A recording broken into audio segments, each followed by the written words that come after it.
오늘 이 새벽에 하나님께서 우리에게 주시는 하나님 말씀은 마태복음 10장 1절에서 15절까지 말씀입니다. 제가 봉독해 올리도록 합니다. 예수께서 그의 12 제자를 부르사 더러운 귀신을 쫓아내며 모든 병과 모든 약한 것을 고치는 권능을 주시니라.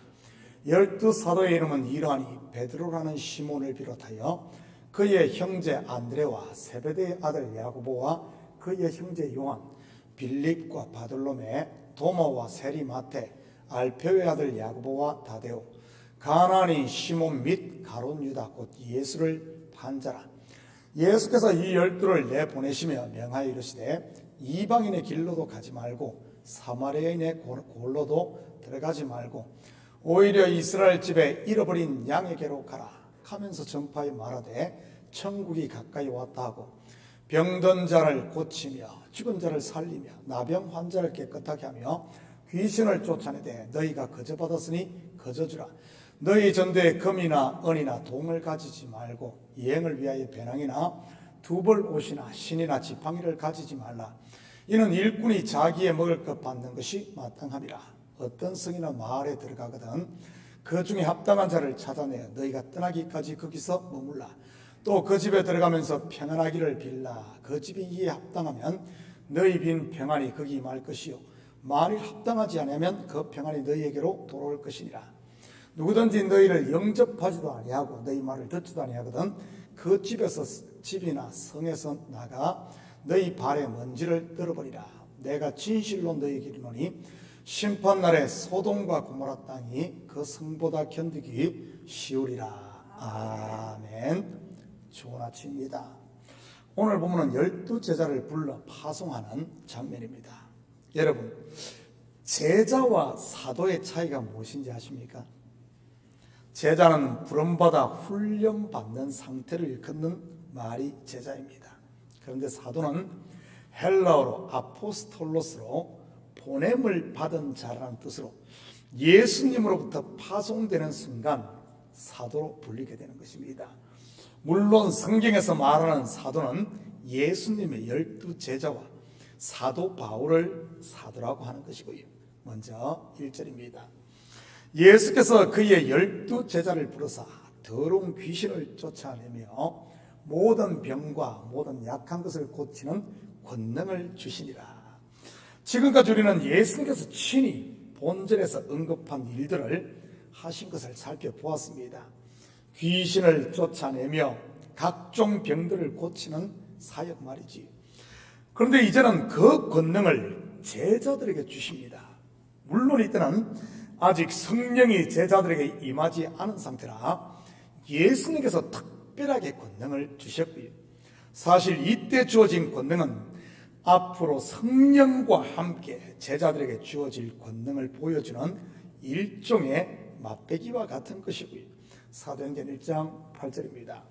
오직 성령이 너희에게 임하시면 너희가 권능을 받고 예루살렘과 온 유대와 사마리아와 땅끝까지 이르러 내 증인이 되리라 하시니라. 여러분에게 한 가지 묻겠습니다. 여러분은 권능을 받았습니까? 어떻게 대답이 없네요. 그러면 다시 묻겠습니다. 여러분은 성령을 받았습니까? 여러분, 성령 따로 권능 따로 주는 게 아닙니다. 성령이 너희에게 임하시면 너희가 권능을 받고, 무슨 말입니까? 성령과 함께 권능이 주어진다는 말입니다. 다르게 말하면 성령 속에 이 두나미스 파워, 권능이 함께 있다는 말이지. 사도행전 2장에 나오는 불의 혀같이 갈라지는 것이라는 표현이 권능, 즉 헬라어로 두나미스를 말하는 것입니다. 그렇다면 이러한 권능은 언제 나타나는 줄 아십니까? 순종하고 나가서 사용할 때인 겁니다. 오늘 본문의 제자들로 말하면 파송받아 마을과 집에 들어가 사람들 앞에 서서 복음을 전할 때 말이지. 선교 현장에 이런 능력들이 많이 나타나는 이유가 바로 이것인 것입니다.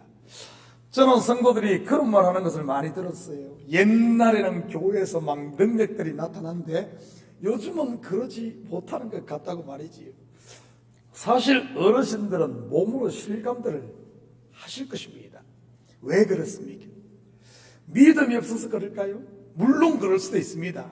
그런데 사실을 알고 보면 이 시대 사람들 사용을 하지 않고 묻어두어서 그런 겁니다. 뭐 이것저것 다 있으니까 뭐 하려고 하질 않아요. 마치 한 달란트 받은 종이 주인의 달란트를 땅에 파 묻어 두었듯이 말이지. 그런식 그 한 달란트 1년 가도 그대로 10년 가도 그대로인 겁니다. 2달란트 5달란트 받은 종들은 가서 활용하자, 가서 부딪히자. 2달란트가 4달란트가 되고 5달란트가 10달란트 되면서 능력이 나타나는 것이지. 저는 우리 식구들이 먼저는 교회에서부터 이 좀 도전들을 해보시기 바랍니다.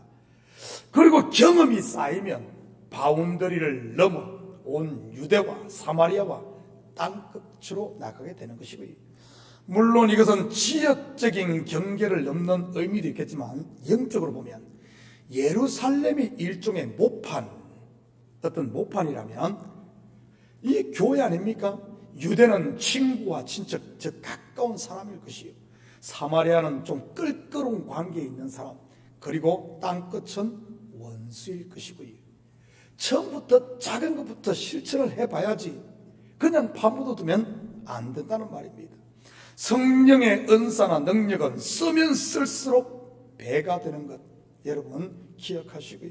쓰지 않고 그냥 묻어두면 결국 있는 것까지 빼앗기게 되는 것입니다. 5절 6절입니다. 예수께서 이 12를 내보내시며 명하여 이르시되 이방인의 길로도 가지 말고 사마리아인의 골로도 들어가지 말고 오히려 이스라엘 집에 잃어버린 양에게로 가라. 여러분 왜 예수님께서 이렇게 말씀하셨을 것 같습니까? 저는 개인적으로 2가지 이유가 아닐까 생각해 봅니다. 첫째는 앞에서도 말씀드렸듯이 아직 제자들의 상태는 모판에서 자라는 모와 같았기 때문인 겁니다. 요즘 말로 하면 인턴이라고나 할까요? 두 번째는 멀리부터 하려고 하지 말고 가까운 데부터 하라는 의미도 있는 것 같고요. 다르게 말하면 처음부터 뭐 대단한 것, 큰 것 하려고 하지 말고 작은 것에 충성하라는 것 말입니다. 그런데 오순절 성령이 강림하시자 제자들은 어떻게 됩니까? 바운더리를 넘게 됩니다. 예루살렘과 예루살렘을 넘어 온 유대 그리고 사마리아와 이방적 땅끝으로 가게 되지. 그리고 영적으로 보면 복음 전파는 결국 잃어버린 하나님의 양을 찾는 것임을 말하는 것이기도 하고요. 하나님의 양, 곧 잃어버린 자기 양을 찾는 것 말입니다. 물론 하나님의 양은 이 복음 말씀을 듣고 목자의 음성을 듣고 돌아오게 되는 것이고요. 7절 8절입니다. 가면서 전파하여 말하되 천국이 가까이 왔다 하고 병든 자를 고치며 죽은 자를 살리며 나병 환자를 깨끗하게 하며 귀신을 쫓아내되 너희가 거저 받았으니 거저 주라. 여러분 이건 누가 하신 일입니까? 지금까지 예수님께서 하신 일입니다. 예수님께서 본으로 제자들에게 교육하신 것이지. 그리고 교육이 끝나자 이제는 그 일을 제자들에게 맡기는 겁니다. 일종의 실천 훈련인 것이지. 저는 우리 식구들이 이제는 가만히 앉아서 뭐 되니 안 되니 잘하니 못하니 입으로만 그러지 마시고 여러분 몸으로 한번 실천해 봤으면 좋겠어요. 교회에 뭐가 부족한 부분이 보입니까? 우리 교회는 저것도 못해. 그러지 말고 여러분이 몸으로 부딪혀 보십시오. 능력은 실천할 때 나타나는 것이니까요. 교회에서 보면 이렇게 몸으로 순종할 때 몸으로 체험한 성도들은 누가 시키지 않아도 더 열심을 내는 것을 보게 됩니다. 그런데 입으로만 하는 사람은 죽을 때까지 입만 그러는 거예요. 그러니 그런 사람에게 복과 능력은 그냥 그림의 떡에 불과한 것이 아니겠어요? 실천이 없으니 당연히 변화도 없는 것이고요. 그러면 남는 게 뭐겠습니까? 다른 사람은 믿음이 저만큼 성장해서 앞에 가는데 뒤처져 가지고 시기와 질투만 남고 원망과 불평 투덜투덜 하는 것만 남지 않겠어요? 너희가 거저 받았으니 거저 주라. 무슨 말입니까? 주의 일을 하고 내 영광 챙기려고 하지 말라는 말 아닙니까? 물론 대가를 바라지 말라는 말이기도 하고요. 돈만 대가일까요? 아닙니다. 누군가에게 칭찬이나 인정 또는 명성을 얻으려고 하는 이런 것도 대가인 겁니다. 그렇다면 왜 거저 주라고 하는 것입니까? 너희가 거저 받았으니 바로 우리의 구원, 하나님의 전적인 은혜로 주어졌다는 말입니다. 그러니 빚진 자인 것이고요. 사랑의 빚진 자, 복음의 빚진 자, 우리 주의 일하는 모든 일은 이 근본이 빚진 자의 자세, 은혜로 해야지 내가 무슨 어떤 것을 받으려고 하는 일이나 이렇게 하면 안 된다는 말입니다. 9절 10절입니다. 너희 전대에 금이나 은이나 동을 갖추지 말고 여행을 위하여 배낭이나 두보롯이나 신이나 지팡이를 갖추지 말라. 이는 일꾼이 자기의 먹을 것 받는 것이 마땅함이니라. 무슨 말입니까? 하나님의 일은 내가 준비 다 해야만 가는 것이 아니라는 말입니다. 성령이 가라하면 가고 서라하면 서는 순종이 우선이요, 내가 하는 것이 아니라 성령 하나님이 하는 사역이 하나님의 일입니다. 다른 말로 하면 하나님의 일은 믿음으로 하는 것이라는 말이기도 하고요, 내 스펙이나 내 경험, 내 것으로 하는 것이 아니라 우리는 하나님의 도구로 쓰임받는 겁니다. 그래서 하나님 앞 성령이 하는 것, 그래서 이런 것들 다 준비가 내가 준비됐어, 내가 하는 게 아니라는 것을 말하는 것입니다. 11절입니다. 어떤 성이나 마을에 가든지 그 중에 합당한 자를 찾아내어 너희가 떠나기까지 거기서 머물라. 무슨 말이죠? 좀 불편하다고 이리저리 옮겨 다니지 말라는 말 아니겠습니까? 좀 불편하고 내 기분에 안 맞다고 이리 옮기고 저리 옮기다 보면 시험만 받고 시험만 주게 되는 겁니다. 성교를 가면 이런 것들이 종종 일어나요. 잠자리가 불편하다고 불편하고 옮겨달라는 친구들, 화장실이 더럽다고 투덜대는 사람, 음식이 입에 안 맞다고 잔소리하는 사람 등 말이지. 여러분, 주의 일을 하는 사람이 연장 타기 시작하면 뭐가 되겠습니까?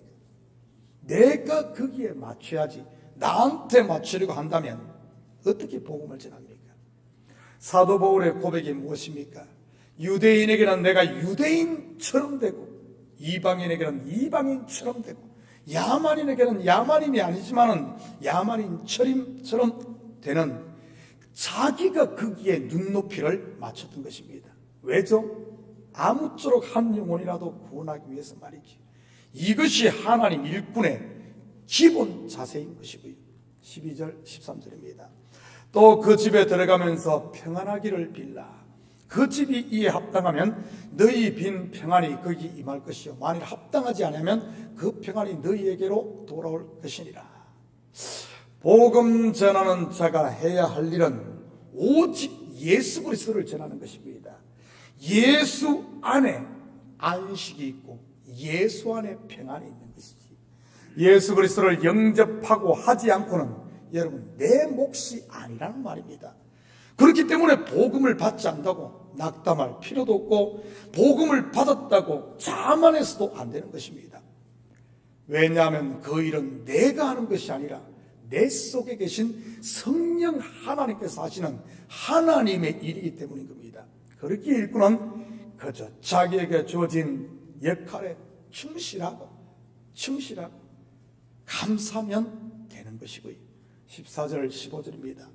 누구든지 너희를 영접하지도 아니하고 너희 말을 듣지도 아니하거든 그 집이나 성에서 나가 너희 발에 먼지를 떨어버리라. 내가 진실로 너희에게 이르노니 심판날에 소돔과 고모라 땅이 그 성보다 견디기 쉬우리라. 복음을 받지 않는다고 상처받지 말라는 말 아니겠습니까? 옷이나 먼지를 털듯 털어버려야 하는 겁니다. 왜냐하면 표대를 향해 달리는 사람은 뒤에 것에 매이면 안 되는 것이니까요. 그리고 당시 유대 사회에서 먼지를 트는 행동은 하나님이 당신을 털어버릴 것이다 하는 하나님의 심판을 상징하는 행동이기도 했습니다.